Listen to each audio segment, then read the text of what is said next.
Our next speaker is a senior at the University of Kentucky and a Campus Compact Newman Civic Fellow. She's been working on combating housing insecurity in that position, and it's a cause that she's been deeply committed to since grade school. Please welcome Kaitlyn Flick.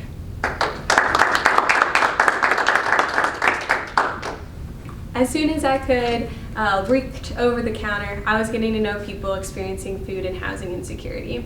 My family started volunteering at a Saturday morning breakfast when I was in 4th grade, and my first job was to deliver the jelly because it couldn't be trusted with anything more.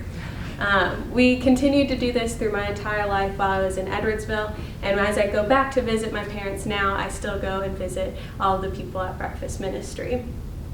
I learned a lot about their struggles, what they were going through, and saw them not as individual problems, but things that kept happening to stop them from reaching their economic stability. As I continued to get to know them, I saw the same people coming over and over and over again through the years. And in a way, this was really positive. They got to gain community at Breakfast Ministry and share with one another. But in many ways, I saw it as really negative. Because the food that we were giving them one Saturday morning was only filling their stomach for a few hours. It didn't stop what they needed, stop the barriers that they needed to get through. It didn't help them afford housing or food any more so than they did the day before. And so as I continued to learn, I was eager to find out more of what that meant, but I really didn't know how. Student involvement with housing insecurity needs 3 branches. We need empathy, we need education, and we need action.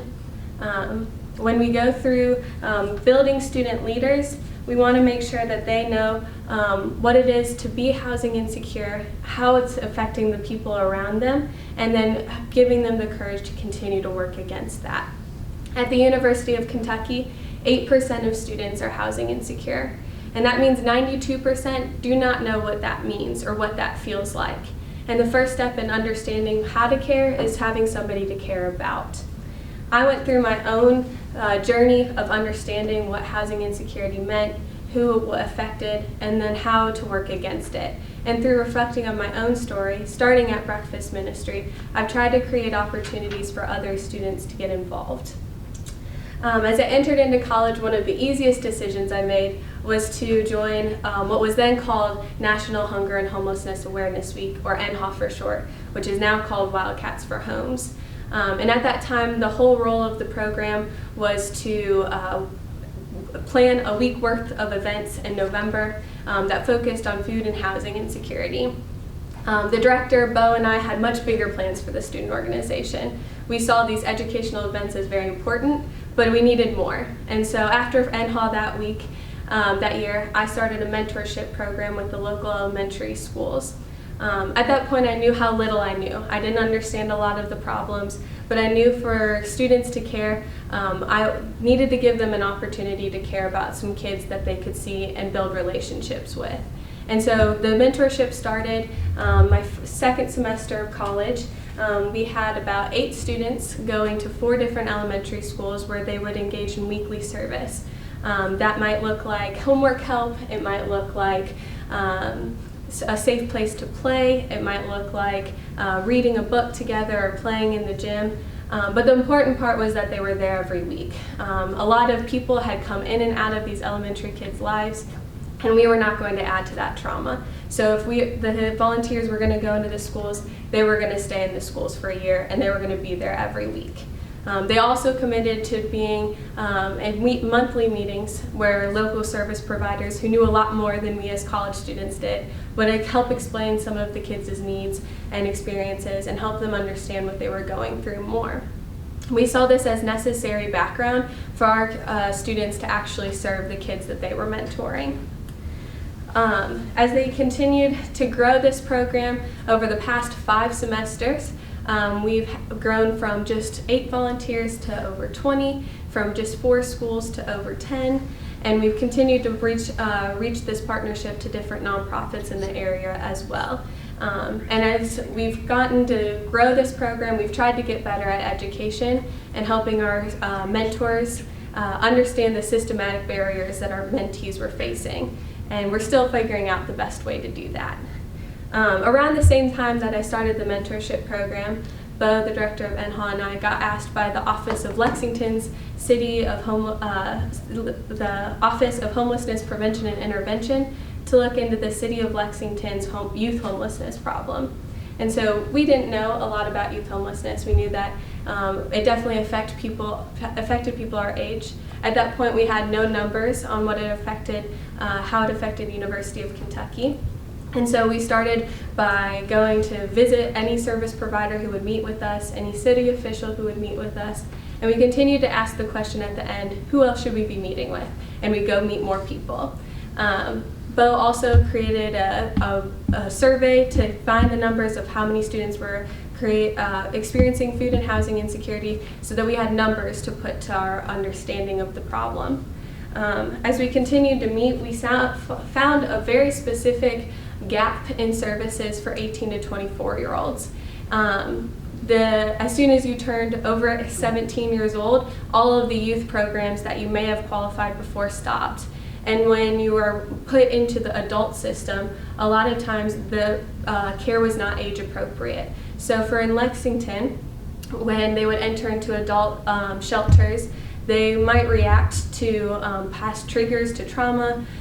They might be impulsive and act violently or with little control because they're still developing mentally and their brains are still developing. And instead of investigating why those triggers happened or reacting to them and trying to understand what happened, a lot of times adult shelters would kick them out for 2 weeks or life. And when you're 20 years old, life is a really long time.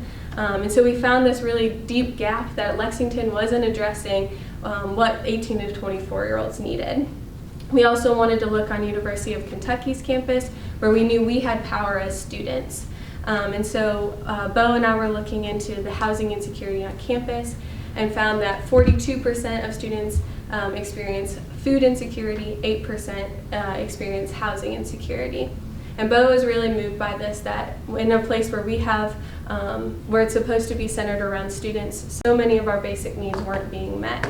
And so he led a basic needs campaign, which successfully organized university students that were experiencing food and housing insecurity. And they were able, through many meetings and many direct actions, able to get a basic needs coordinator who would be there to talk to students when they needed extra help. They needed help navigating the system, the support system at UK, and also had access to a basic needs fund that could give micro grants to those students. As I continue to learn more about the systematic injustices that perpetuate homelessness, I'm still trying to figure out what it means to fight against those. Like he said, I'm only 21 years old and still trying to figure out what that looks like. But I think in community we're trying to figure it out together. So right now I'm working with 7 other youth that are working on a thing called Canopy Young Adult Community. And we have changed our focus a few times over the last 7 months as we've kind of learned more and talked to more people without housing. And even though we've changed our goals, I think having the humility to listen to people with more experience and the attention to see that a new focus might be necessary will build a foundation that will work in the future. So as college campuses, we have a responsibility to build students against housing insecurity and homelessness. As we cultivate student leaders, we need to provide opportunities for them to grow in empathy. Volunteering is a great place to start, but it cannot be the culmination of a university's involvement in housing insecurity. There's also a responsibility to educate with humility. We need to empower students to look deeper and dive deeper into the systematic, not individual flaws that perpetuate homelessness. Finally, we need to inspire them to act with courage against systems of oppression. This can be a really difficult part. It's difficult for me and I know for many other people because that courage takes risk, but it might just be the big enough risk to make change. Thank you.